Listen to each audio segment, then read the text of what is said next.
Yeah, you've been given now in this case the income statement and of course the statement of financial position as indicated there. Then in the additional information, so you have a number of informations in the additional information there. There are a number of informations in the additional information there. So the first one there is HEMA Limited acquired the investments in other companies as follows. So of course the companies that it acquired, it is actually Shuka Limited. So that is 1st of May 2014, and of course Ajabu Limited 1st of May 2015. So these subsidiaries were acquired long time ago. They were acquired a long time ago. So of course now in this case, our financial year, you can be able to see our financial year actually is running from 1st of April. So it's actually running from 1st of April 2016 to, in this case, 30th of April. So 30th of April is 1st of May, sorry, 1st of May 2016 up to 30th of April 2017. And of course, now in this case, you can be able to see, you are being told when the subsidiaries were actually acquired. So of course, there is in Shuka, there's a shareholding of 80%. So that is, of course, what it is actually a subsidiary. But the other one is actually 40%. So that means for the other one, Ajabu, it is an associate. For the other one, Ajabu, it is an associate, but not actually what? A subsidiary. So in this case, if you look at now, in this case, our structure, so the structure, so the group structure, if in this case, we are looking at the group structure now, the group structure. So the group structure, so this is our financial year. So they were not acquired in the middle. Remember the other question we did, the subsidiary was acquired 6 months had already elapsed during the financial year under review. But now in this case, it means that for these ones, they were acquired before. So the group structure here will likely be able to indicate HEMA having to be the holding company. And of course, it has acquired 80% of Shuka, 80% of Shuka. And of course, in this case, 40% of Ajabu. 40% of Ajabu. So that is the group structure. And of course, in this case, as per the question, you are being told that this Shuka Limited was acquired on 1st of May 2014. So that means it has actually been in existence for a period of 3 years. Then Ajabu Limited was actually acquired on 1st of May 2015. So it has already been in existence for a period of how many years? 2 years. So none of them was actually acquired in between the year. And therefore, in this case, we are having to consolidate the subsidiary and we are having to account for the associate for the entire year. So there won't be that aspect of allocating even what the income statement items for the subsidiary. We'll be considering for the entire year.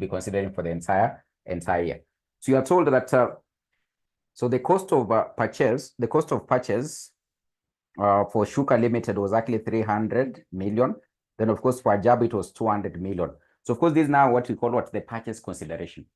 So of course you can be able to see the purchase consideration will just be given directly. Remember in our previous one, we were doing share exchange to be able to know what the purchase consideration. But for in this case, you've just been given the cost of investment directly. So they haven't gone into having to indicate, for example, it was through a share exchange, that the holding company exchanged shares to acquire this other one.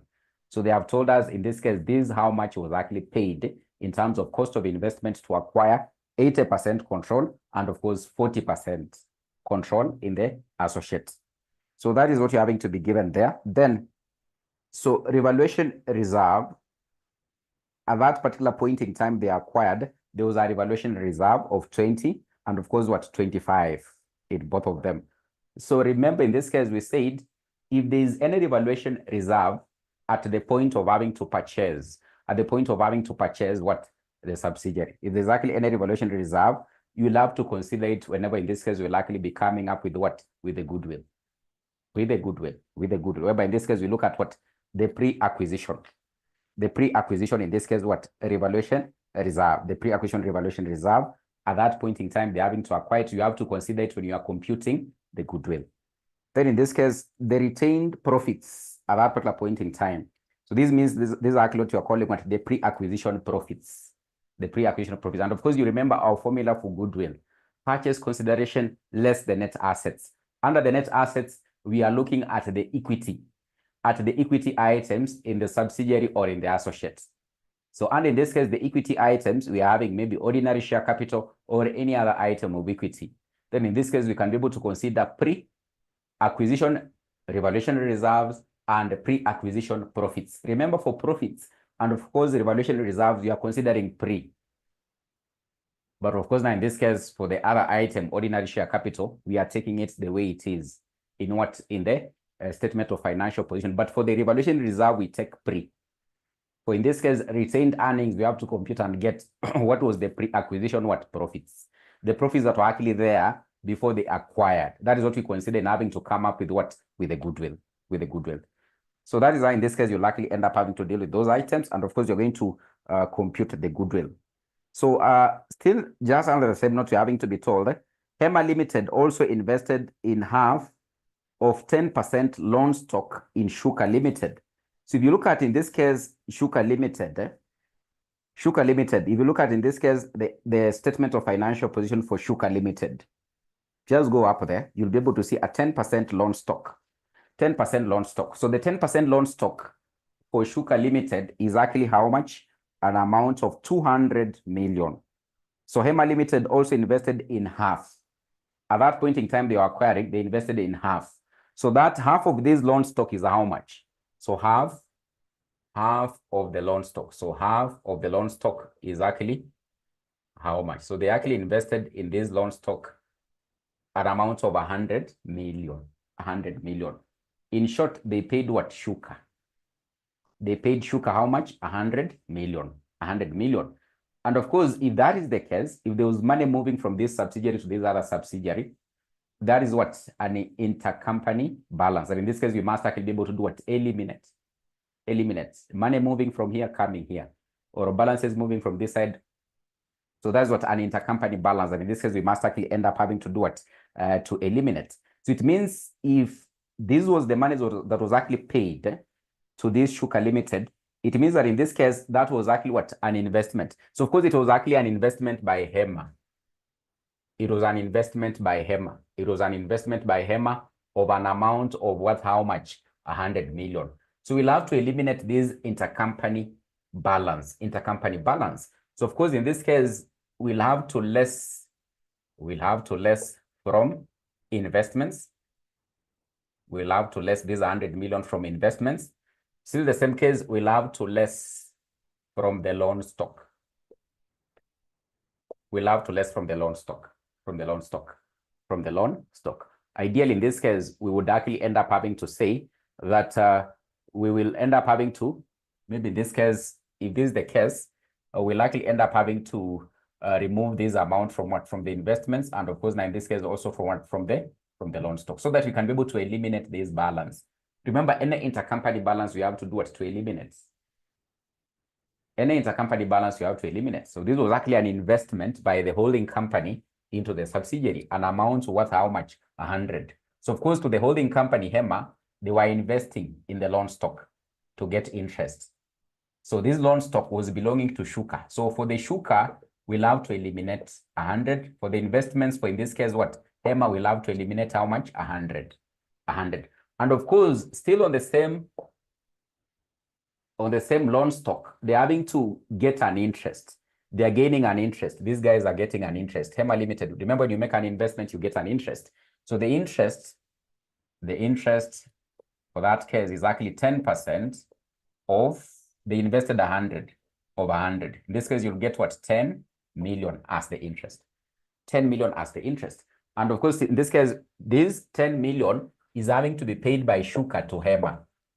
That is what? An intercompany balance. So we have to do what? To eliminate. We have to eliminate it. So, and of course, now in this case, we'll end up having to less this from what? From interest, which now in this case will likely be represented as what? So we less from interest. We less this one from interest, which now in this case, this is the finance cost. So interest is the finance cost. Still the same case, we'll have, because this was an income to this one, we less it also from that income, less from investment income. Investment income. We'll end up having to eliminate this one and we eliminate this one because they were intercompany balances. So this one is 10 million. So we'll eliminate those ones. We'll eliminate those. So remember, in this case, when you'll be coming up with the statement of financial position, we'll be lessing this one from the item or the element of investments in our statement of financial position. We'll be lessing this 100 million from the loan stock, In this case, when you'll be coming up in this case with the profit and loss account, consolidated profit and loss account, we'll be lessing this 10 from the finance costs. We'll be lessing this 10 from the investment income because it is what? It is an intercompany balance. Money having to be paid by the subsidiary to this one. Money having to be paid by HEMA to this one. So this 100 was actually paid to this one. This 10 million was actually paid by these two, this. So it is an intercompany balance that will likely end up having to do what? To eliminate. That is what you have to be able to do what? To remember. You have to remember. Then in this case, so we're having to be told the fair value of the non-controlling interest of Shuka Limited was 75 million on 1st of May 2014. So I told you in this case, when you hear about them talking about fair value of the non-controlling interest, they want you in this case to use what? The full what? Full method to determine what? The goodwill. Ukishaona tu wameanza kuongelea fair value of the non-controlling interest, or they have given you the fair value of the non-controlling interest goodwill. That is the full method. They want you to use the full method in terms of what? Coming up with what? With the goodwill or the value of the goodwill. The value of the goodwill. The value of the goodwill. And therefore, in this case, we can try to determine the value of this goodwill. So we've been told that in this case, the fair value of the non-controlling interest in Shuka Limited was 75 million as of 1st of May 2014. So that is the subsidiaries. That was the fair value of the non-controlling interest when they were having to acquire it. Remember, they acquired it on 1st of May 2014. So the fair value at that particular point in time of the non-controlling interest, which is actually 20%. The non-controlling interest is actually 20%. Was actually how much? 75 million. And therefore, in this case, we can be able to determine what? Our goodwill. We can actually be able to determine our goodwill. So this one can be our working one. So in this case, for our working two, let's now in this case see how you will be able to determine the goodwill. So determination of the goodwill. Determination of the goodwill. And therefore, in this case, the usual formula we're having to use here. So we have for two companies, we have Shuka. Shuka is one of our companies. Then we have in this case Ajabu. We have Ajabu. So remember, our figures are in millions. Our figures are in millions. So they are in shillings of millions.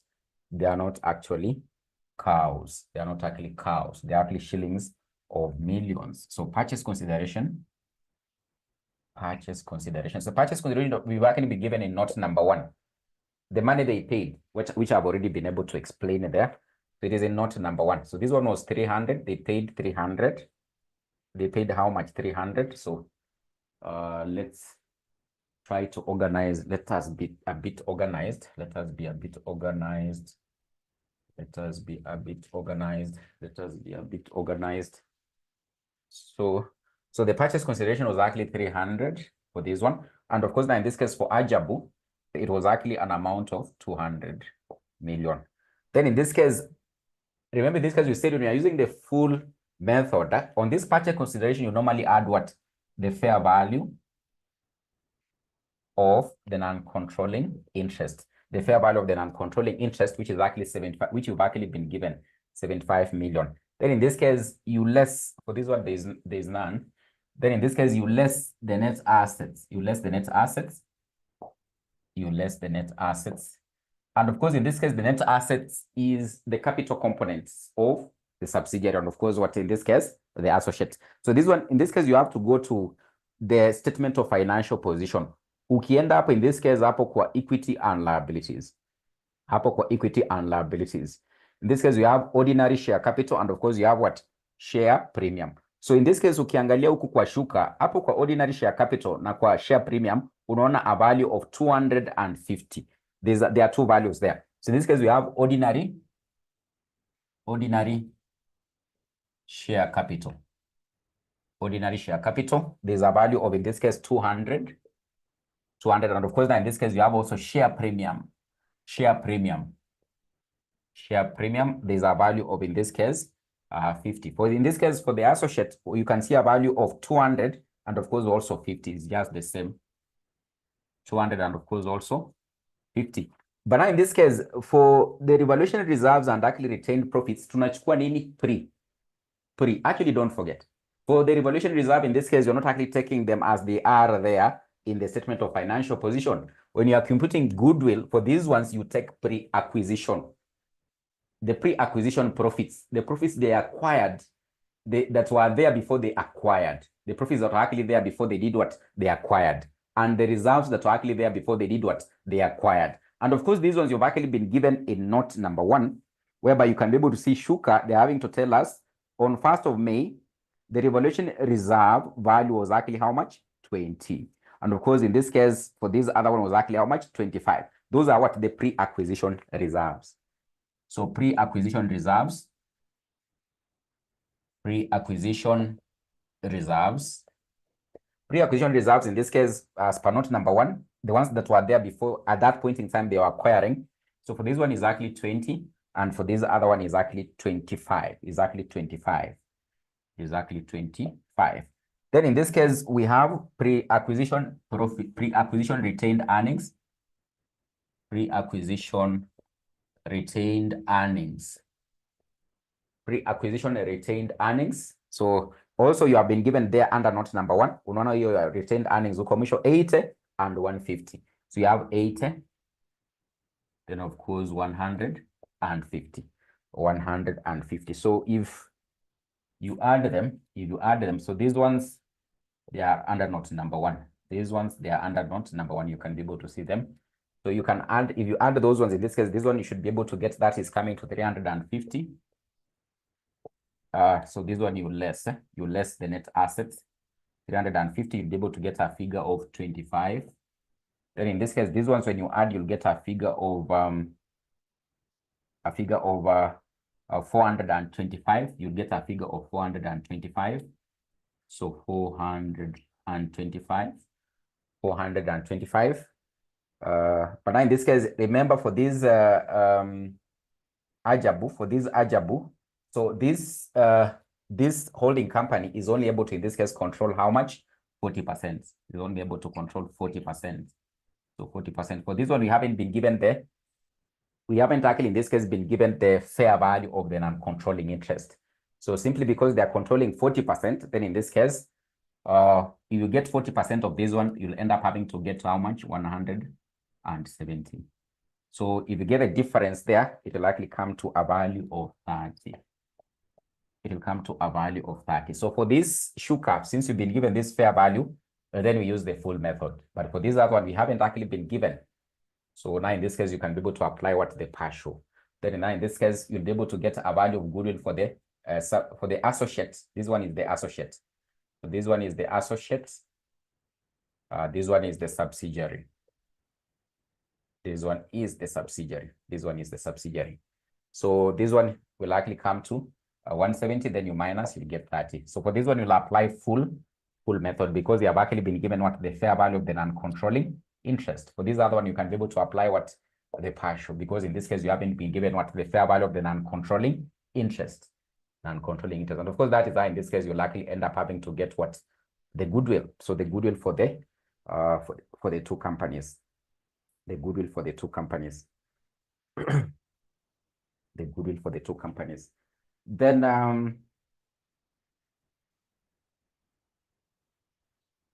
so during the year ended 30th of April, so Hema sold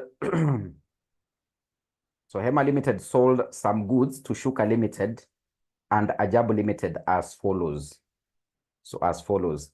So Shuka Limited, they sold goods in this case worth 100 million. So there was a markup of 25. There was actually a markup of 25. A markup of 25. the percentage of goods still held in stock is actually 50. Is actually 50.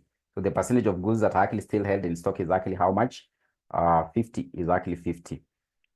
50%. So 50% of this. So you have in this case what? The intergroup sales. So the intergroup sales or the intercompany sales. So the intercompany sales. So that one can actually end up having to be our working three. So we have the intercompany sales. Intercompany sales. And of course, in this case, we have from Hema to Shuka. So we have from Hema to Shuka. So they sold goods of a value of 100 million. So goods of a value of 100 million. And therefore, in this case, we said for any intercompany sale or intercompany balances, we end up having to eliminate. So it means these 100 million, we likely less it from the sales revenue. Still the same case, we will less it from the cost of sales, to eliminate it. Just the same way we've been able to do here. You can see here. So the intercompany balances, we eliminate them. So we less from the sales revenue, we less from the cost of sale, because it was a cost of sale. It was a cost of sale for Shuka. It was a sale for Hema. So we'll eliminate it. But remember, there's something having to be told about these goods. 50% of the goods are actually still held. They're actually still having to be held in stock. They're still having to be held in stock. So that means there is unrealized profits on this closing stock that we must actually be able to determine. Remember, I told you, whenever in this case you hear about these goods that were sold, they are still in stock, examine automatically. And amekupea hapo markup ama margin. Anataka in this case utafute what? URP. He wants you to look for the URP or unrealized profit, unrealized profits. And of course, you said if you have actually been given the markup, you convert it into what? Into a margin. Kama amekupea margin ni sawa, uta-convert. But in this case, amekupea nini? Markup. So in this case, it means you'll take 25% over 100 plus 25. So it becomes 125. So the URP, the unrealized profits. Then you multiply by, in this case, the sales, which was actually 100.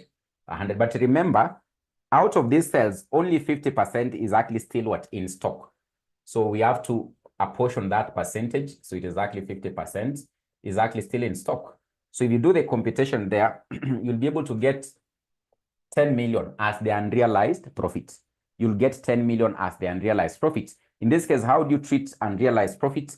You'll end up having to add it, because it was a profit which was not actually realized. So you'll add it on the cost of sales. Then you less from the closing stock. So this is how you basically deal with these 10. So remember, we'll be coming up in this case with our income statements. On the cost of sales, we'll have to add this amount. Then of course, now in this case, we'll be coming up with our balance sheet. On the closing stock that we'll recognize in the balance sheet or statement of financial position, we'll have to less this 10. So you need to be able to take note. As you are doing your workings, inafaa ujue zinaenda wapi.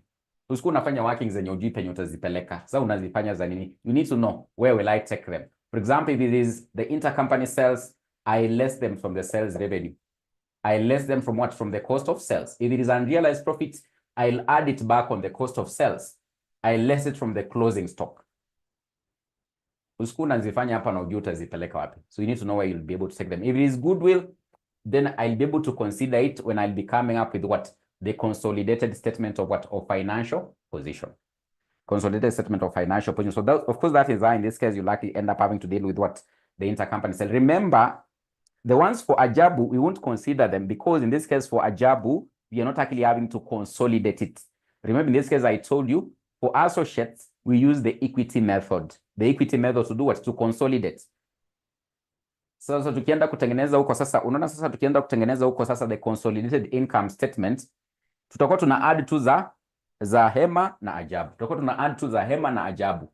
Hizi za hii hatutakuwa tuna add. Hatutakuwa tuna add, because now in this case we don't actually consolidate in this case what? The associate. we don't actually consolidate what the associates. So we won't actually consider these intercompany sales that were there within this case what Ajabu. Those ones are non-issue. They are non-issue because you're not consolidating it. We are using the equity method. The equity method. And of course, in this case, we'll be able to see when we'll be coming up with the income statement, associates, pale kwa profit after tax, ndio inaanza kuonekana. Haitaonekana mahali popote mpaka hapo ndio sasa itaanza kuonekana sasa. And then in this case, in the statement of financial position, there's an item I told you we'll be able to compute investment in associate. So it means that in this case, also for the statement of financial position, tutakuwa tunaangalia tu mambo ya, in this case, Hema and Shuka. To calculate to investment in associate, which now in this case, you're going to calculate. So that is the figure you'll be able to take into the non-current assets of the consolidated financial statements. The point you are trying to drive home, for associates, you don't actually consolidate, you use the equity method. Use the equity method to do what? To, in this case, combine with the consolidated what? Financial statements. Then the next note, on 1st of May 2016, Hema Limited sold to Shuka an item of plant and equipment of 200 million, reporting 25% profit on cost of the plant.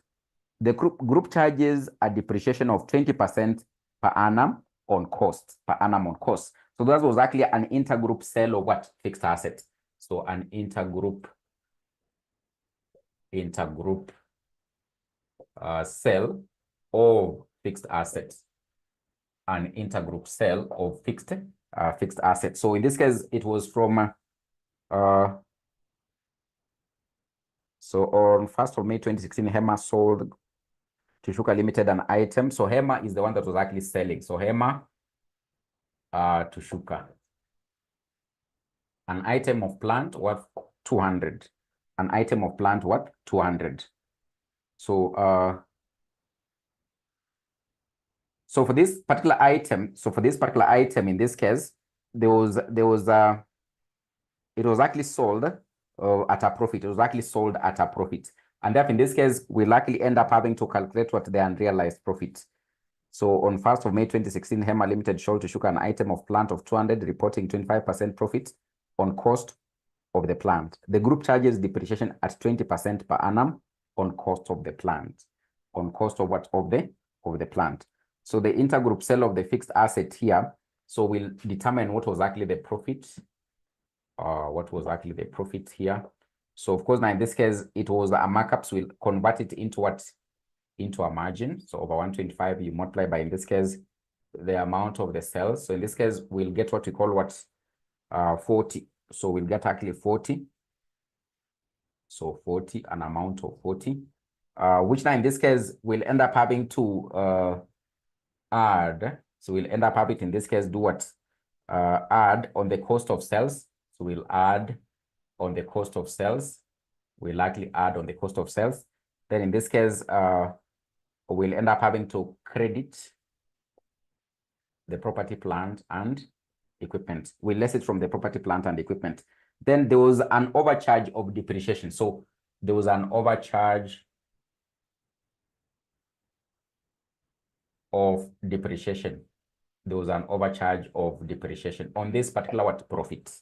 On this particular what? Profit. So we are told that in this case, they charge 20% per annum on cost of the plant. So the overcharge of the depreciation, in this case, will likely be 20%, 20% multiplied by this amount of 40. So you likely get how much? 8. So for these 8, the overcharge of the depreciation here, we likely end up having to debit the plant and the equipment. And of course, now in this case, we credit the cost of sales. We credit the cost of sales. We credit the cost of sales. We credit the cost of sales. So remember, in this case, also, this was actually what? An exchange of an asset. It was actually like an exchange of the asset from, in this case, what?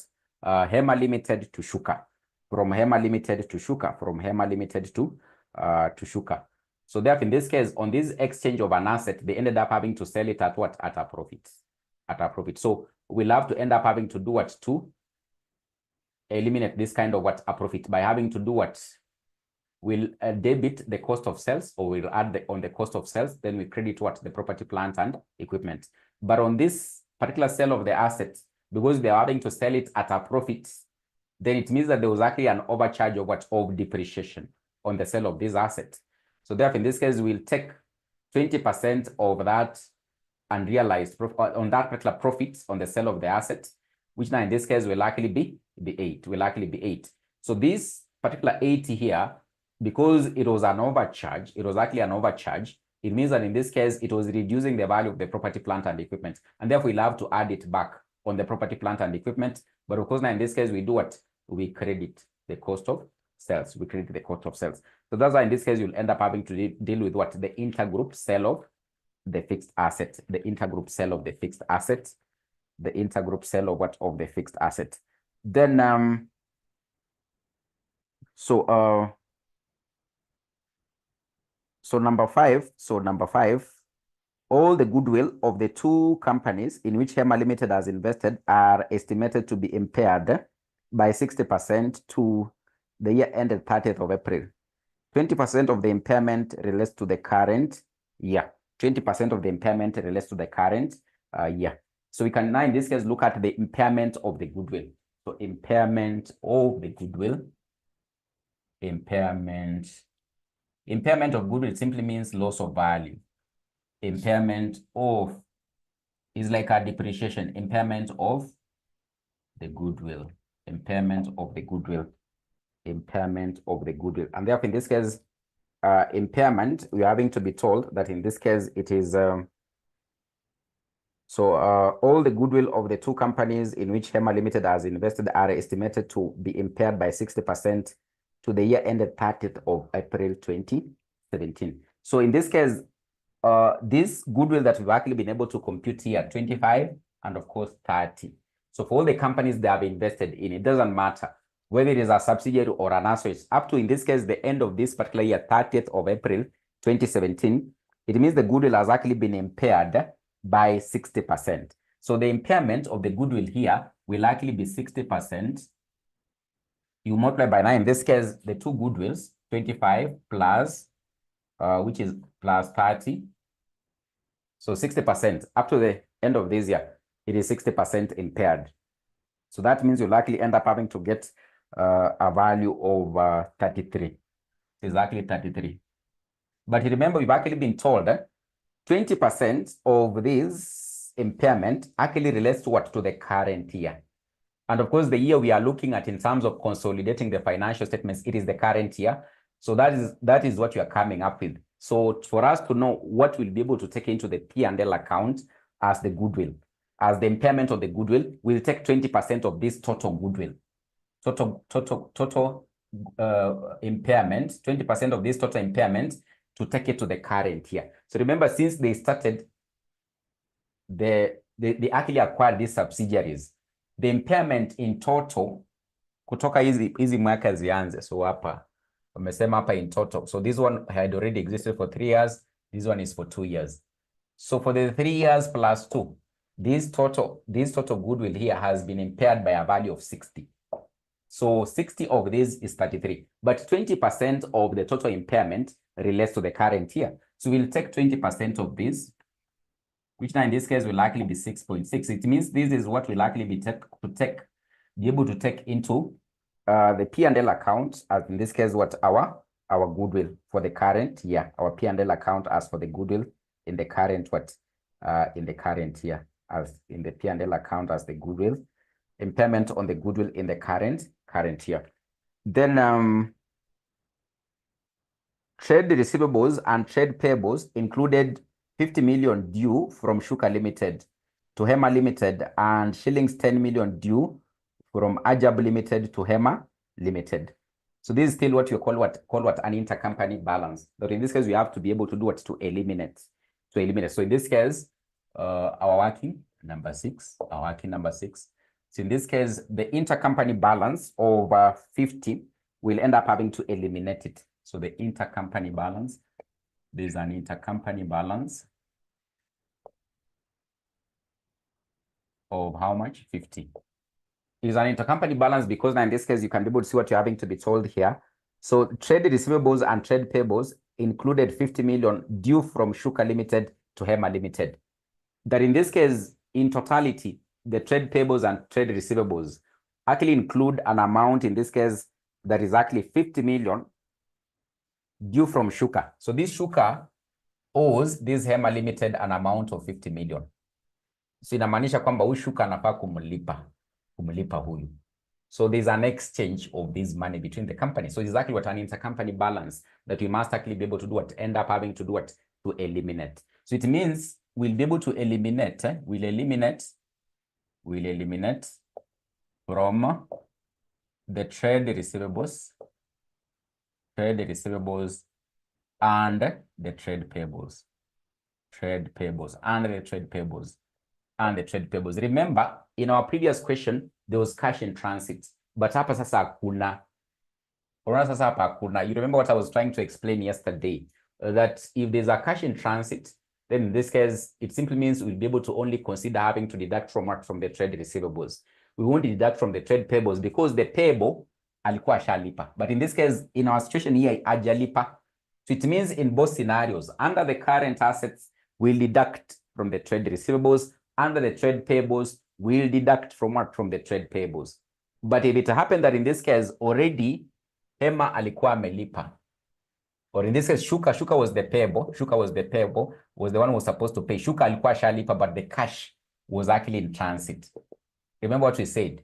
If that is the case, you eliminate from trade receivables, but you consider this cash in transit as part of the current assets. But in our situation here, we haven't been told there's money which has actually been paid that is still in transit. So it means there's no cash in transit. We won't consider this cash in transit in our statement of financial position like we did yesterday. So it means in our situation here, we'll end up having to deduct both on the trade receivables and on the trade payables. But if there was a cash in transit, it means that in this case, we wouldn't have deducted from the trade payables. We would have deducted from the trade receivables. Then, of course, we consider this 50 as a cash in transit as part of the current assets under what? The balance sheet. So that is what you need to be able to note as a difference with what we had yesterday. So, and of course, I still explained it yesterday. So I think you can be able to get now the difference. So they can tell you a situation whereby maybe they had already paid, but they haven't received the money. It is still in transit. That is what we call what? Cash in transit. So that's how you deal with that one. So 10 million due from Ajabu. So of course, in this case, we're having to say that matters regarding Ajabu, we are using the equity method. So we won't consider it in terms of what having to eliminate the intercompany balances. We don't consolidate it. So we won't be able to consider that one. All dividends and interest had been paid by the end of the year. So all dividends and actually interest had actually been paid by the end of the year. So of course, now in this case, for the dividends, we'll actually end up having to do what? We'll end up having to eliminate it. When in this case, we'll likely be coming up now in this case with the income statement or the P&L account, we'll likely end up having to do what? To eliminate it, to eliminate this amount.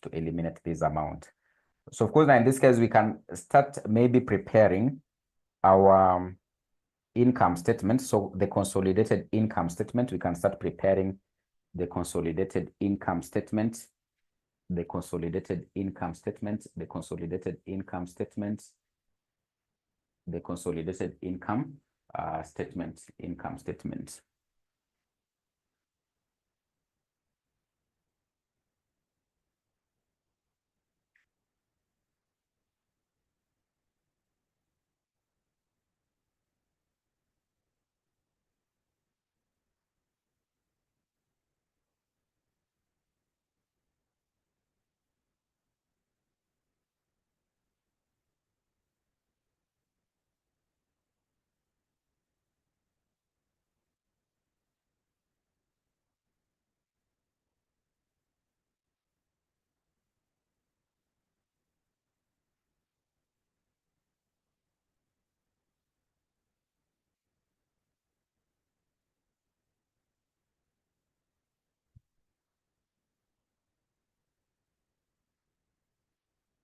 So you have in this case, we have in this case, HEMA group. So you have HEMA group,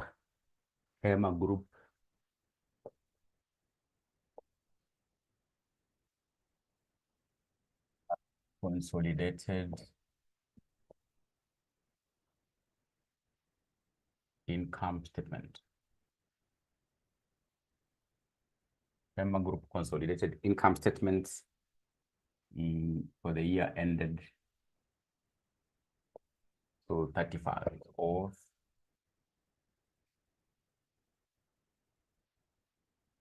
it is 31st of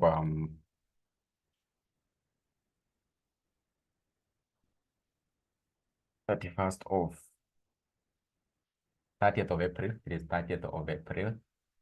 30th April 2017. 30th of April 2017. 30th of April 2017. So of course, in this case, we can be able to start with the revenue. So we can start with the revenue. So our shillings are actually in million. Our shillings are actually in million. So someone is telling me we compute first of all the investment in associates. So no problem. We'll be able to compute it. Let's, in this case, first of all, look at what this particular so the consolidated income statement. So we'll be able to compute it. So revenue. So we have in this case revenue. So of course, for revenue here, we'll be able to take the one for the holding company and the subsidiary. Remember, in this case, I've told you for the associate, we don't actually, in this case, do what? Consolidate the associate here. We don't actually consolidate the associate here. So we just, in this case, do what? Consolidate what is actually in the holding company and, of course, what? The subsidiary. And, of course, remember, for our situation yesterday, the subsidiary was acquired in between the year. So we were having to reapportion what? The items in the income statement. But now in this case, for this case, it was actually owned for the entire year. It was actually owned for the entire year. So in this case, for the revenue, we'll be able to add 1,200 plus, now in this case, 600. Then there was an intercompany sale. You remember it, 100, which I told you less. Hope you can be able to remember it. So 100, it is in the working. It is actually in the working. You'll end up having to less it because you'll be able to get an amount of 1,700 million. And in this case, you have the cost of sales. So for the cost of sales here, we'll take for the holding company, which is actually 650. We add that one for the subsidiary, which is actually 250. Remember, this one we are not apportioning because it was owned for the entire year. And of course, for the associate, we are not adding because we don't consolidate associates. We use the equity method. But remember, for this one, there was an amount of, in this case, what? There was this one, intercompany sale. This one, we have to eliminate it, 100. Remember the intercompany sale where I told you less from the revenue and, of course, you less from the cost of sales. It was 100. Then, of course, there's another item of, in this case, depreciation overcharge, an amount of 8 shillings on the sale of the fixed asset. Then, of course, now in this case, also we have what? There was a disposal gain, the profit on the sale of this asset. You add it. Then, of course, in this case, also you add what? The unrealized profit. You add the unrealized profit. You add, in this case, what? The unrealized profits over 10. I think it was 10. It was an amount of 10. So you'll have to adjust with all these items. So you can see in this case, the intercompany sale, depreciation overcharge, then the profit on the sale of the fixed assets. Then, of course, now in this case, what? The unrealized profits on the closing stock. I think there's unrealized profits on the closing stock. The unrealized profit on the closing stock was an amount of, I think 10. It was an amount of 10. It was an amount of 10. It was an amount of 10, which is said in this case, you'll add on what? On the cost of sales. So it was an amount of 10. So if you end up having to add those ones, I think you'll be able to get an amount of 842. So take note of these adjustments. So remember in the workings, I was telling you, you need to take note where you'll be taking them. So these ones, we had actually computed them in our working. So you'll be able to get, in this case, a figure of 842 858. Then you have in this case investment income. Investment income. So for the investment income here, remember there was interest on what? On loan. So there was that loan that HEMA acquired paid in what? I think 10% loan stock. They invested in HEMA. And of course, they were having to be paid what? Interest. And of course, you say this what is actually an intercompany balance that we must actually be able to end up having to do what? To eliminate. It is an intercompany balance that we must actually end up having to do what? To eliminate. Then in this case, if you look at now in this case, the income statement, if you look at the income statement for these companies, we have in this case, Shuka, you can see there was a dividend that was actually paid of 50. And of course, now in this case for Ajabu, there was a dividend that was actually paid of 30. And of course, now in this case, it means if Shuka and Ajabu are having to pay, in this case, HEMA dividends, there's money moving. Remember, in this case, there's money moving from this subsidiary to this other company. And that is what as an intercompany balance. You have to eliminate it. And therefore, in this case, we'll end up having to less from what? From the investment income. So of course, now in this case, I don't know whether you'll be able to put it as a working. So there's investment income. So the investment income for, of course, the holding company, as by in this case, what the income statement you've actually been given is an amount of 70. But you are saying in this case, you'll end up having to less that interest. There's that interest, loan interest, we computed in working one. It is an intercompany balance that you must actually be able to eliminate, which is actually 10. But of course, now in this case, also there was dividends that was actually paid by the subsidiary and associates to the holding company. And of course, in this case, they are controlling how much? 80% and 40%. So it means of these dividends, 80% ilikuwa inaenda kwa hawa HEMA. 40% ya associate ilikuwa inaenda kwa hawa HEMA.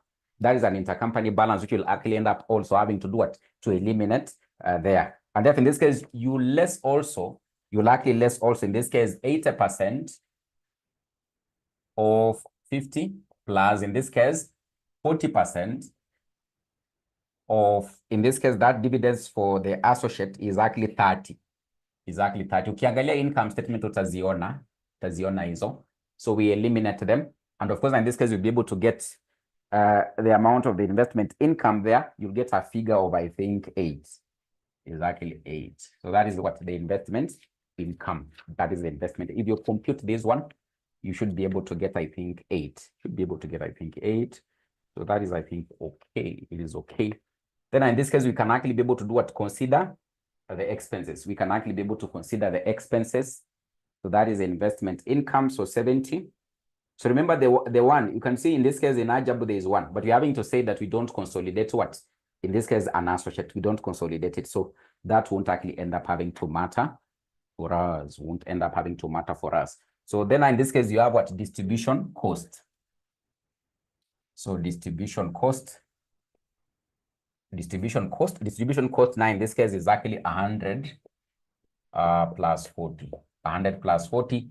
Hiyo hatujafanya adjustment yoyote, so itabaki tu hivyo. This one you are lessing. Then now in this case we have what? Admin expenses. So for the admin expenses here is actually 130 plus, in this case, 90. So this one we are not having to adjust it in any way. So 220. Then you have in this case finance cost. Finance cost in this case we have 40 plus 20. But remember, kuna kale ka item ka loan aka Kenya tumeadjust hapa aka. Tulisema tulikuwa tunasema tuna eliminate from the interest, and the interest of course is the finance cost. So eliminate the intercompany balances. So utailess huko kwa invest kwa sababu in the holding company walikuwa na receive kama income. So you remove it. Then of course now in this case it was a finance cost. It was here. Ilikuwa hapa. So lazima tuitoe. So we eliminate it. We eliminate the intercompany balance, and that in this case we'll end up having to get a finance cost of 50. Then in this case, we have impairment on goodwill. Impairment on goodwill.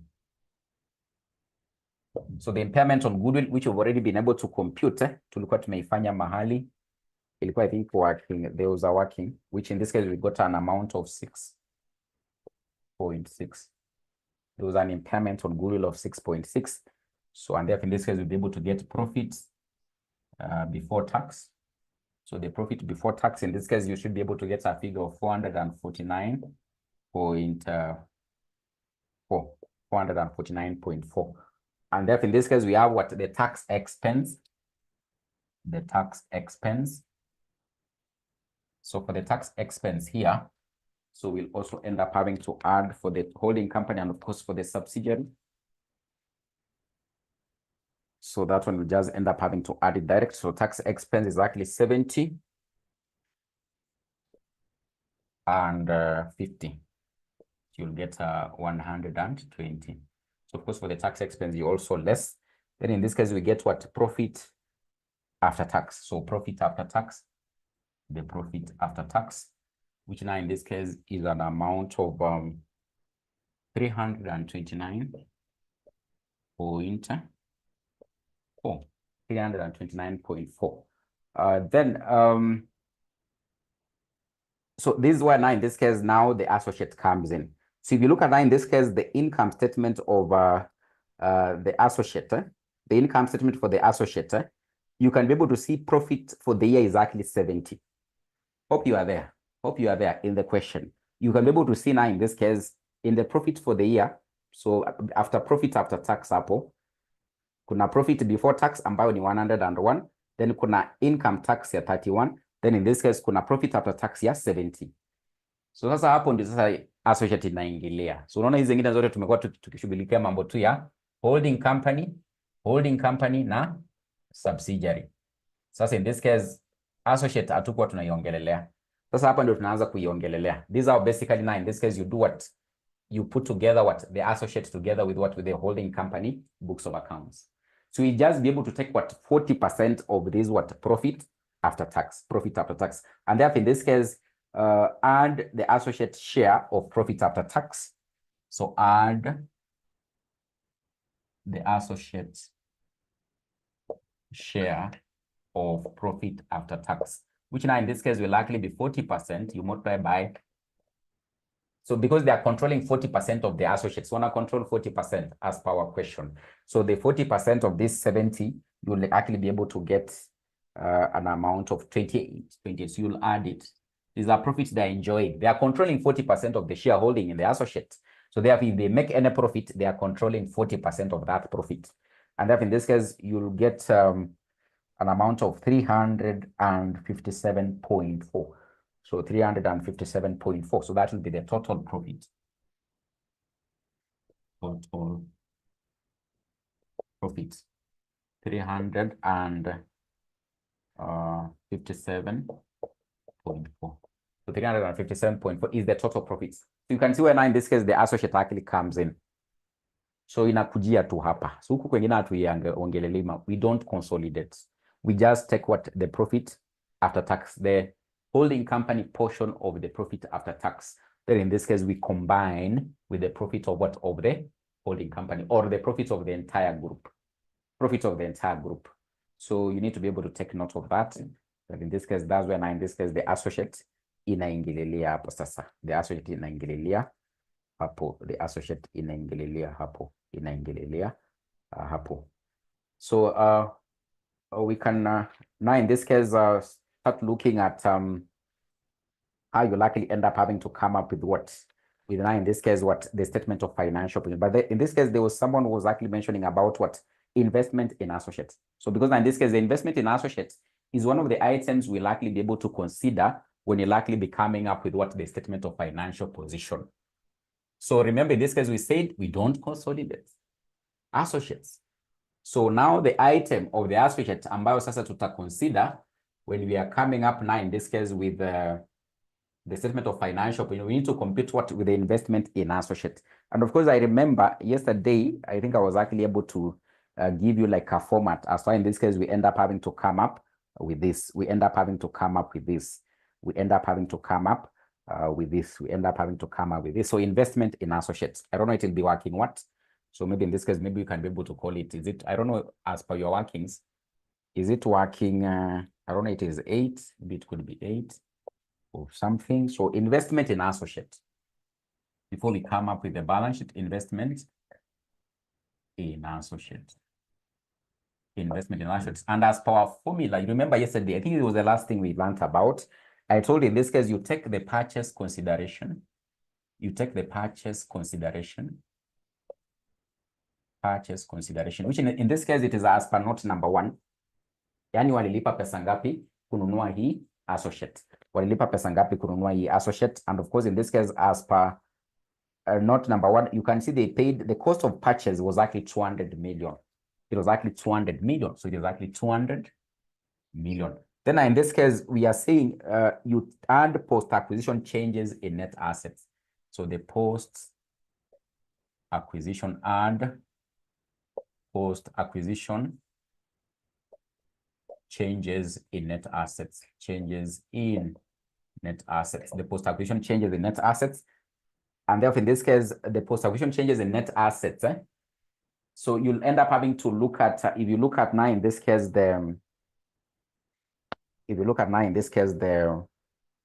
so like now in this case, the retained earnings. So the retained earnings, so the retained earnings now in this case is actually, so we have in this case retained earnings equal to. So the retained earnings at this particular point in time they're having to acquire was actually 150 for the associate, and of course in this case it was like actually an amount of 80 for the subsidiary. It was actually an amount of 80 for the subsidiary. So as at the date of acquisition, it was actually 150, and of course now in this case for the revaluation reserve it was actually an amount of 25, an amount of 25. So and therefore in this case, if you look at now the income statement, so the income statement for Shuka, I think for Shuka we have an amount of so for Shuka it is actually an amount of 375, and therefore in this case we'll actually end up having to take the post-acquisition changes in net assets. The post-acquisition changes in net assets. So we have in this case the retained earnings.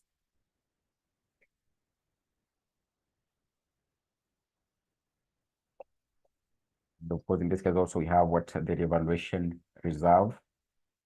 The revaluation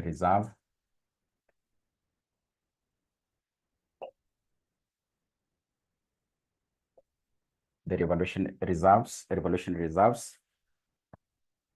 So as per note number one, we have in this case, as of 1st of May, the retained earnings for Shuka was actually 80.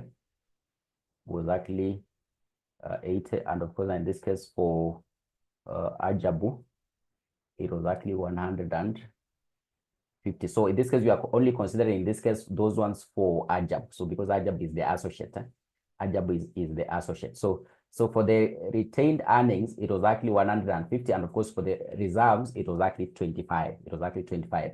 Then of course now in this case, if we look at our statement of financial position, so statement of financial position, we can be able to see. So the revaluation reserve we have in this case, it is 50 and 200. So 50 and actually 200. So it means in this case, for the retained earnings, we'll take 40, because we are controlling 40%. If you look at now, in this case, the retained earnings in the statement of financial position, what that we've actually been given up there, just up there, you can be able to see it. Just up there, you can actually be able to see it. In this case, we have a retained earnings or retained profit of 200. But at the point of having to acquire, it was actually 150. Then of course, now in this case, for the revaluation reserves, since you are controlling 40%, in this case, in the balance sheet up there, it is actually 50. But now in this case, at the point of acquisition, you can be able to see revaluation reserve was actually 25. 25. 25. So hope you've been able to see how we've gotten these ones. So take note that in this case, these ones, we are getting them from the, in this case, what? So from in this case, the balance sheet that we've actually been given up there. So this is actually what the total retained earnings for this associate. This is the total revaluation reserves for this associate by the end of this year. By the end of this year. But now at the point we are having to acquire them, the retained earnings were 150, and of course the revaluation reserves were 25. And of course, in this case, we want to add what the post-acquisition changes in net assets. The post-acquisition share in changes of what of the net assets, the post.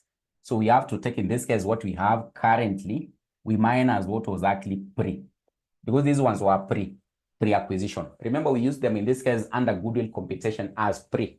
These ones were before they acquired. These ones are as per the current end of year, as per the current end of year, and therefore the difference will be the changes. You know what I mean by a change? Yani imebadilika kutoka wapi mpaka wapi by the time wali acquire. Imebadilika na 50, imebadilika na 25. So it is post-acquisition changes in net assets. And therefore, in this case, if you do the computation there, you'll be able to get this one as 20, and of course, this one as 10, and of course, the total in this case comes to 230. 230. And therefore, in this case, this is how you compute what the investment in associates. So this is what you'll be able to consider under what the statement of financial position. Under the non-current assets, under the non-current what assets, under the non-current assets. And then in this case, we can actually be able to compute the non-controlling interest, the non-controlling interest, the non-controlling interest, the non-controlling interest. We can be able to compute it, the non-controlling interest. The non-controlling interest, we can actually be able to compute it. So working 9. So the non-controlling interest, the non-controlling interest. So in this case, we are looking at the non-controlling interest. That in this case is exactly what in Shuka. Shuka was the subsidiary. So in Shuka, the non-controlling interest is actually 20%. What they are not controlling, non-controlling, they are not controlling 20%. Then we take the items that are under what? Under equity. The items that are actually under equity. So you go now in this case to the what? To the statement of financial position of in this case what? This Shuka. So hapo unaona kuna ordinary share capital ya 200, kuna share premium ya 50, kuna revaluation reserve ya 50, na kuna retained profits ya how much? 375. So you take those items. 200 plus in this case 50 plus 50 plus 375. 375. So you take those items. Hizi unazichukua kutoka hapo kwa balance sheet ya Shuka. Then the non-controlling interest is 20% of these net assets. But of course, now in this case, there was in this case depreciation overcharge on the asset which had actually been acquired. Remember, there was an asset that was actually acquired, and by to compute up depreciation overcharge an amount of what? Of 8. So that was an overcharge, which means in this case, it was reducing the retained earnings. It was an overcharge which was actually reducing the retained earnings of what? Of Shuka. And therefore, in this case, we have to do what? We have to add it back so that we can get the correct retained earnings. Ilikuwa ina reduce profit ya Shuka, that depreciation overcharge. If you overcharge depreciation, it means you'll understate your profits. So you'll have to add it back. And therefore, in this case, when you do the computation there, you'll be able to get an amount of 136.6. But of course, now in this case, there was what? Goodwill. We'll have to add goodwill. We'll have to add what? Goodwill. We'll have to add goodwill. And of course, the non-controlling interest goodwill. The non-controlling interest goodwill will likely in this case be how much? So the non-controlling interest goodwill. So you can look at the non-controlling interest goodwill. So the non-controlling interest goodwill will be able to take the fair value of the non-controlling interest. Then in this case, we less the portion of what? We less the portion of, in this case, what? The net assets at acquisition. So the portion of the non-controlling interest net assets at acquisition, which in this case, we'll likely be able to get, so the non-controlling interest goodwill. So non-controlling interest, we can be able to compute it. So you add the non-controlling interest goodwill. And of course, for the non-controlling interest goodwill, we'll be able to take, so the fair value of the net assets at the point of acquisition, which was actually 75 million. Remember, in this case, what we had actually been told as the fair value of the net assets when they were acquiring this subsidiary was actually 75 million. Then in this case, we take the portion, we minus the portion. We minus the portion of what? Of the non-controlling interest in the net assets. In the net assets. So when you talk about, in this case, the fair value, it is like the consideration of this non-controlling interest at the point of what? Of acquisition. At the point of acquisition. And therefore, we must be able to less the portion of the net assets that are going to the non-controlling interest, which is actually 20% at the point of acquisition. And of course, now in this case, this non-controlling interest fair value that we've been given is actually 75 million. But in this case, you have to less the 20%, which is the non-controlling interest in the net assets at the point of acquisition. So that in this case, you can be able to know at that point of acquisition how much was actually what? The goodwill. And that in this case, we'll take 20. Then remember those items we used to compute the goodwill that was actually in this case attributable to the controlling. The goodwill that was actually attributed to the controlling. Remember in this case we computed it and we got a value of what? Of 25. So we'll be able to take those items, and of course now in this case they were totaling to how much? 350.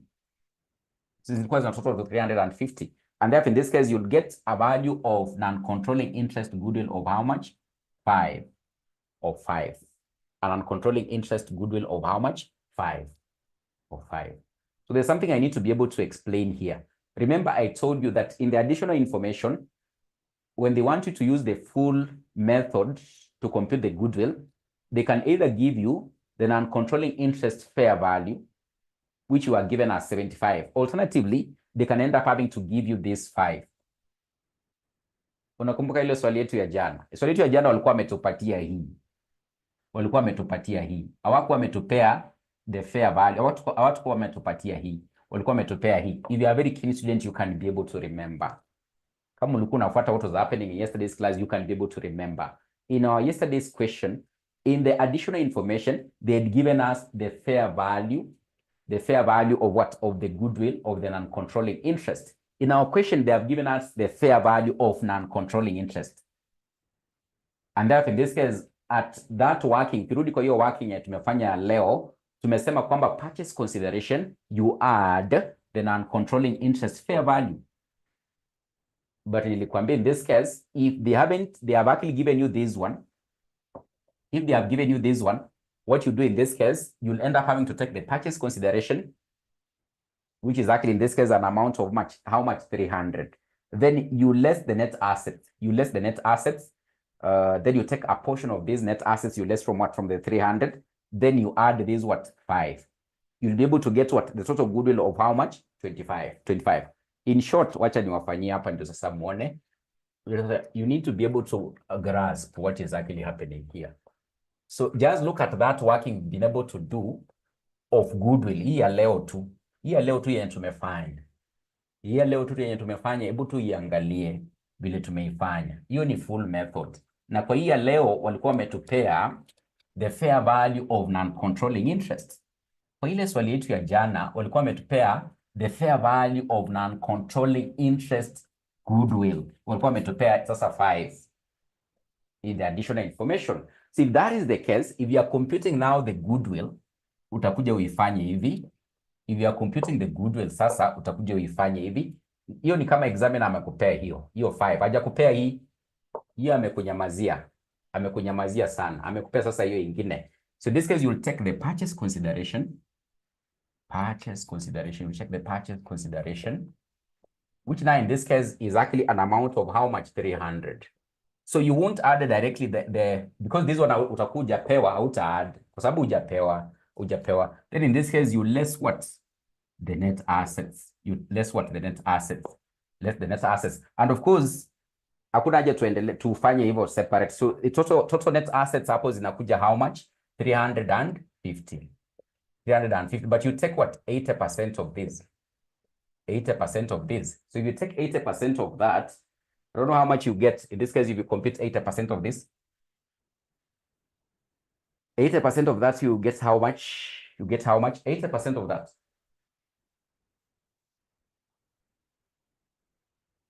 80% of this, how much are you having to get? 80% of 350. How much are you having to get? 280. 280. 280. So this one you are lessing the net assets. Ukiless unapata ngapi? 20, si ndio? Sasa unakumbuka kwa ile swali ya jana tulikuja tukasema kama umepewa hii unaanza tu na purchase consideration, then una less the net assets, but you take 80%, you less from what? From the purchase consideration. Therefore, in this case, at the end, you can be able to remember. If you're a keen student, if you can even go back to your book, you'll see we ended up having to add non-controlling interest goodwill, which now in this case, in our case, is exactly what? 5. So it means the total goodwill is actually 25, which you've just computed when we ended up having to use this method where directly we are adding fair value here. Hope you are getting what I'm trying to drive home. The examiner can give you this figure, or he can give you this figure. So now in this case, the approach here, kuna mali uta add, kama wamekupea fair value of the non-controlling interest, utai add up back before you less the net assets. But the net assets, you don't apportion with 80. You don't apportion with 80. Directly, utazi less to hapo, na utapata nini? Goodwill. But kama amekupea hii non-controlling interest goodwill, then inamaanisha, of course, you'll take purchase consideration, less the net assets, but you are portioned with the control, which is 80%. You less from this one, you get 20, but you add back that one to get what? The total goodwill. You'll get the same value of goodwill. Take note, the examiner can give you the non-controlling interest fair value, or he can give you the non-controlling interest goodwill value, which now in this case, we've been able to compute here. We've gotten how much? 5. So take note that is what in this case, what the difference that you can actually be given. So unaweza compare hizo, now you need to actually to be very keen. So therefore, in this case, our non-controlling interest goodwill, we've already been able to compute it here. So you take in this case the fair value of Shuka, in this case, the fair value of the non-controlling interest. You take 20%, which is the non-controlling interest of the net assets, which is 350. Then in this case, you get the difference, you'll be able to get a goodwill of how much? 5. But remember, we've actually been told that the total goodwill of this entity was actually having to do what? Was actually losing a value. Was actually losing a value of how much? 60%. It has lost a value of 60% since what? Acquisition. So therefore, in this case, we'll end up having to look at what the impairment of this goodwill. Impairment of this goodwill is actually, in this case, 5 multiplied by 60%. Hii goodwill imekuwa impaired tangu wanunue. Of course, this is the total goodwill of the non-controlling interest. But remember, in this case, we are told there's a note there. We've been told that the entire goodwill of the entire group is having to be impaired by 60% since what they acquired. So therefore, in this case, the impairment on this goodwill is actually 60% of this, which is actually how much? 3. So we less 3 from this. We'll end up having to get what? A total goodwill of the non-controlling interest at the point in time we're having to consolidate of an amount of 2. An amount of 2. And therefore, in this case, our total non-controlling interest, in this case, will likely be an amount of 138.6. 138.6. Remember, this one now will likely be part of the items that we'll be able to add in the statement of financial position under what? Equity. Under equity.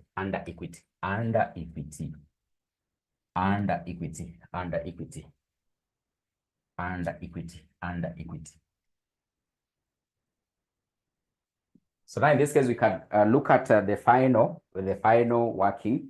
So the final working now in this case is for the retained earnings. So the final working is actually for the retained earnings. So the retained earnings. So retained earnings.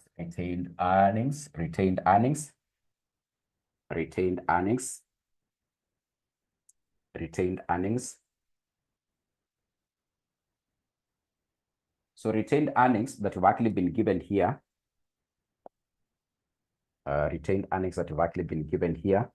So of course, now in this case for the holding company, so we have in this case, we'll take for the parent. So the retained earnings for the parent, which is actually in this case 710. But you less from this one, in this case, what? The profit on sale of plant, which will end up having to eliminate profit on sale of plant. then we less the unrealized profit, which are actually computed of 10, so you'll get an amount of 660. 660, then add investee share of post-acquisition. So add the post-acquisition share in retained profits, post-acquisition share in retained profits, that is in the subsidiary and associates. So the post, not pre. Remember kwa hapa tunaangalia the post. So the group enjoyed profits after they acquired. So in this case, you are looking at what the post-acquisition. So there, in this case, for Shuka, so for Shuka, you've actually been given there, the retained is total exactly 375, but of course they are controlling 80%. It means 375. Then in this case, you less 80, which you've actually been given there under note number 1. So the pre-acquisition was actually 80. It means the post, you get the difference. So you less 80 from that, but there was actually a depreciation overcharge of 8. So you end up having to add it. So you get an amount of 242.4. Then in this case, Ajabu. We have Ajabu. Ajabu, they are controlling 40%. And of course, as per the income statement that you've been given in the question, hapo juu to hapo retained profits total yote kwa hii associate imefika saa hii penye tunaongelelea hii 30th of April tunaongelelea iko an amount of 200. But now in this case, we have the pre, which you've actually been given under note number 1. So it is an amount of 150. So if you do the computation there, you should actually be able to get an amount of 20. And therefore, in this case, it comes to 922.4. 922.4. So those are now in this case. This one now in this case is the item you'll be able to consider under equity in the consolidated statement of financial position. Consolidated statement of financial position. And therefore, in this case, we can actually be able to come up with that statement of financial position very quickly. Then I think we can finalize. We can finalize with it. Let's finalize with it.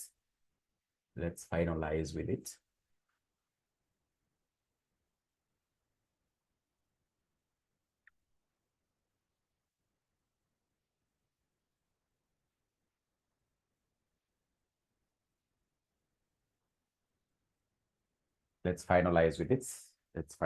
it. So HEMA group. So HEMA group statement of financial position as at 30th of April. HEMA group statement of financial position as at 30th of April. We have in this case property, plant, and equipment. So you have property, so you have the non-current assets.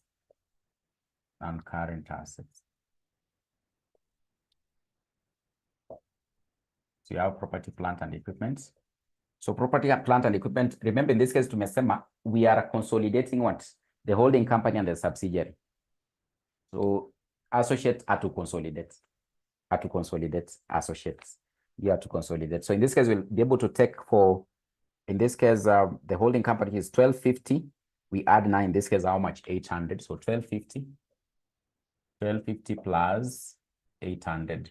But remember, there was an item of depreciation overcharge, which you have to add back because the equipment less than EPPE further. Then in this case, there was a gain on disposal of 40. So remember what I was telling you in the workings. So if you look at your workings, I indicated for you. So it is actually 2018. It is actually 2018. Then we have intangible assets. Hizi hazina story mingi. So we'll just add directly. It is 200 plus 70. Hizi hazina mburucha. Mingi. So 270. Then now in this case, we have investments. We have actually what in investments. investments. We have investments. So for investments, in this case, we have 850 plus 50. 850 plus 50. So that is investments. 850 plus 50. 850 plus 50. But of course, now in this case, remember, kuna hii pesa walilipa wakinunua. So we eliminate it. We eliminate it from the investments. So that is an intercompany. It is an intercompany balance. So that is 300. In the note number 1, you can see the cost of purchase was actually 300 and 200. So we less it 300. We less the 200. Then there was also a loan that was actually acquired over 100. We'll have to less it from the investments because it is an intercompany balance. It is actually an intercompany balance there. So we have to remove it there. So we'll end up having to get an amount of 300. So take note of these ones. This is the loan they acquired. This is the amount they paid to acquire the associate. This is the amount they paid to acquire the subsidiary. We eliminate them from the investments because it is like money was moving this other side. So we'll end up having to eliminate it. So we'll get an amount of 300. Then you have, in this case, we have what? We have goodwill. So we have goodwill.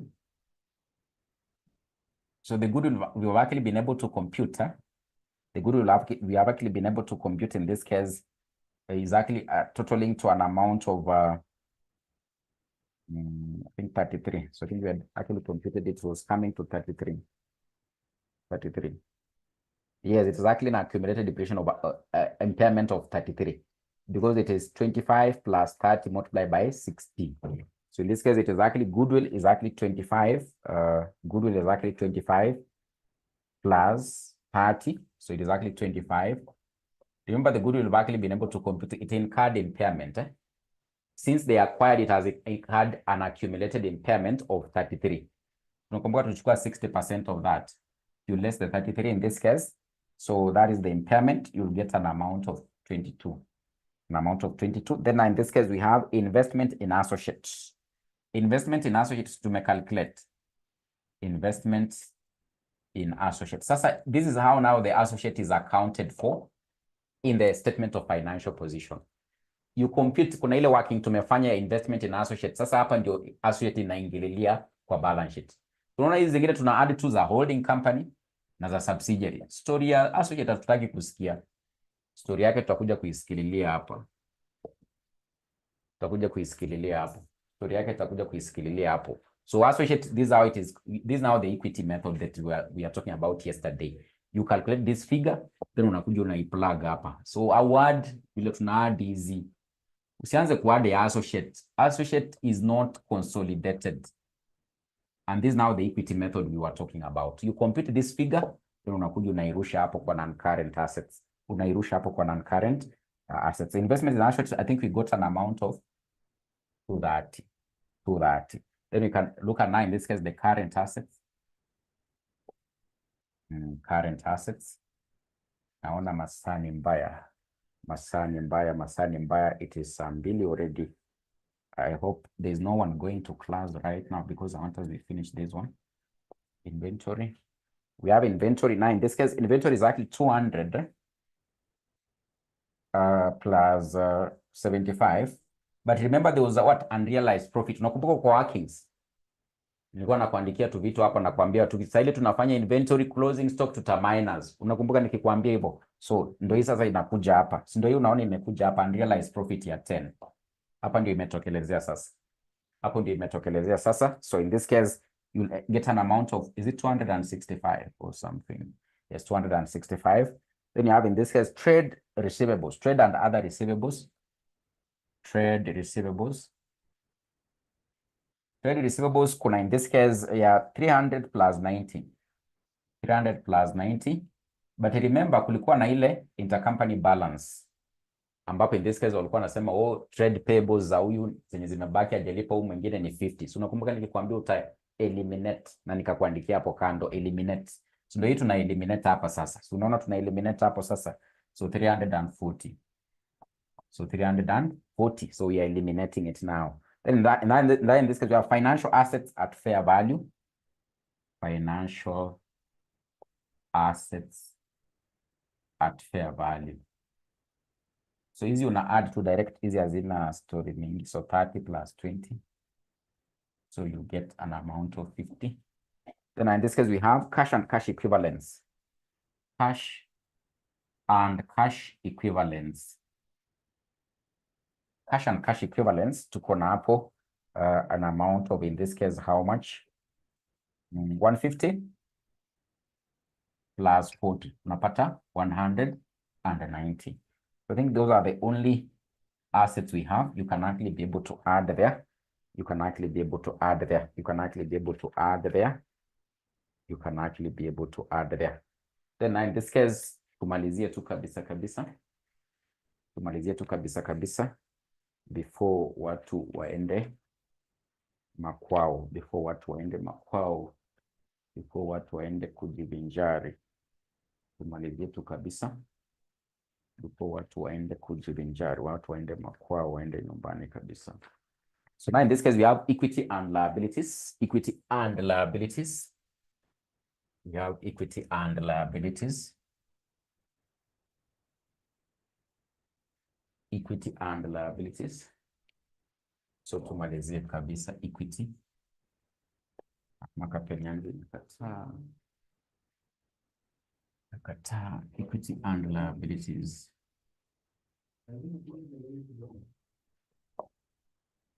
5 minutes. 5 minutes I'll be done. So ordinary, we have in this case ordinary share capital. So ordinary share capital. So ordinary share capital. Ordinary share capital in this case, we take the one that in this case is for the holding company. So if you look at now in this case, the balance sheet that we have up there. So unaona holding company ordinary share capital yake ni 1 million. 1 million. 1 million.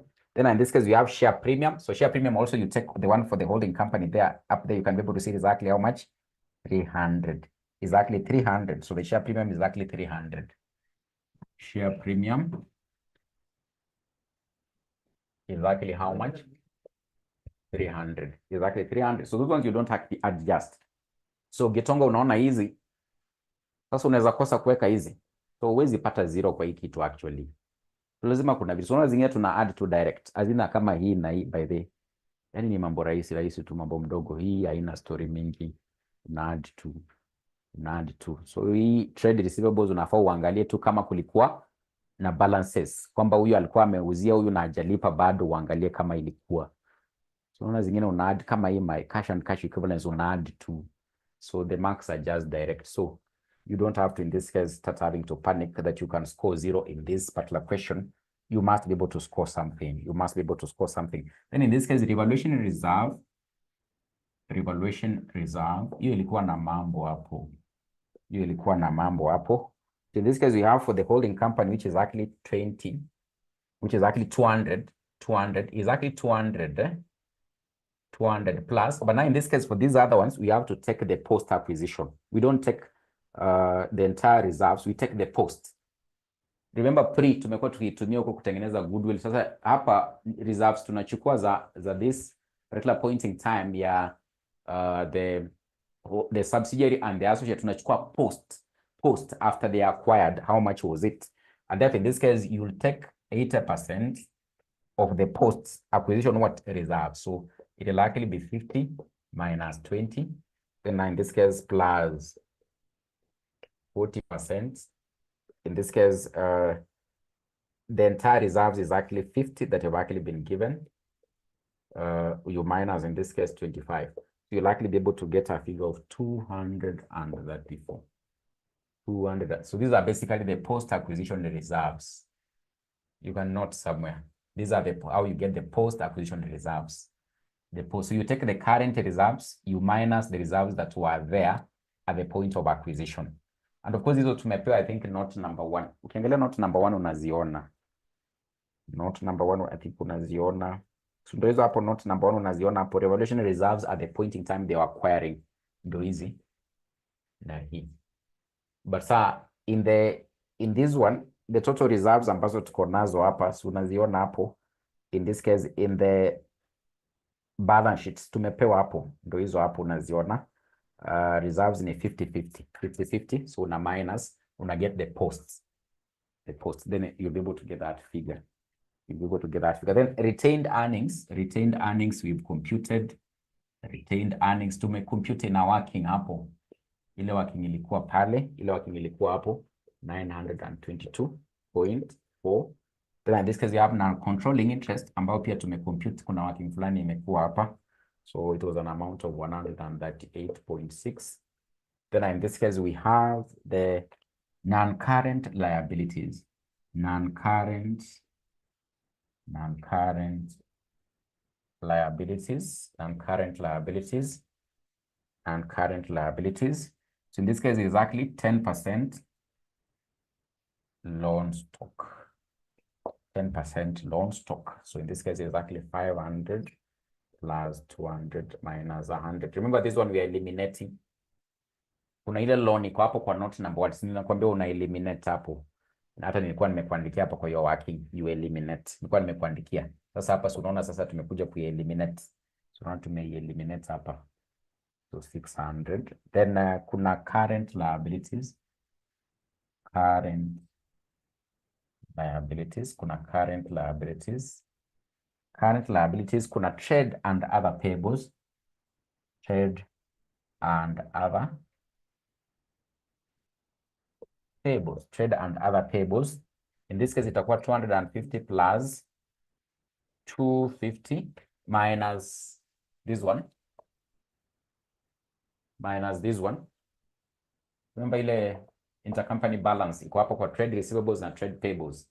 Huu mwingine ni trade payable, huu mwingine ni trade receivable, huu mwingine. We eliminate them. And of course, there is no cash in transit. Unakumbuka ile swali ya jana kulikuwa na cash in transit. Tukakuja tukai-eliminate, then of course in this case tukakuja tukai-add hapa. So and here we didn't less, hatukuless hapa hiyo intercompany balance. Because it was cash in transit that they had already paid. Ilikuwa kwa njia inakuja.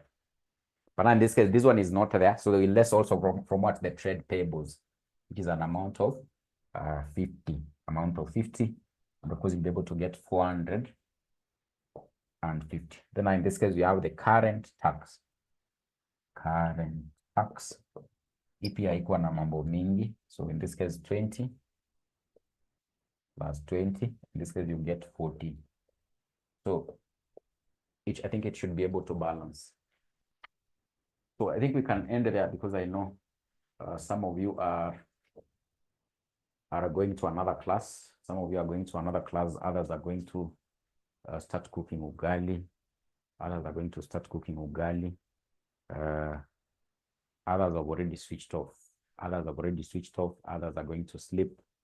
So kila mtu anaenda kufanya mambo yake. So we can end there. So I think in the next class, I'm going to look at published. We'll relook at, again, in this case, published. We'll look again in this case at published. So you can be revising published because that is what I'm going to handle. But try to repractice what you've learned in this group because 100% it is going to be there. Maybe I think there is one thing that maybe I might have missed out. So I think I'll be able to maybe relook at. Might end up having to relook at what. So there's group cash flow. But I think let's see what happens. So let's the group cash flow. But I think group cash flow you had actually covered a bit. You had covered a bit. So you're not actually badly off. I think you had already covered. So, but I would like to revisit published because all published will be there in the exam. Then also theory. Kuna ile nilikuwa nimetuma theory. Jaribu kuipitia sana. You can maximize on theory. It's averagely 30 marks. It's normally averagely 30 marks. You can maximize on theory. So kuna ile theory part nilikuwa nimetuma. Please go through it. Inaweza kuokolea jazi. Theory inaweza kuokolea jazi. Then group.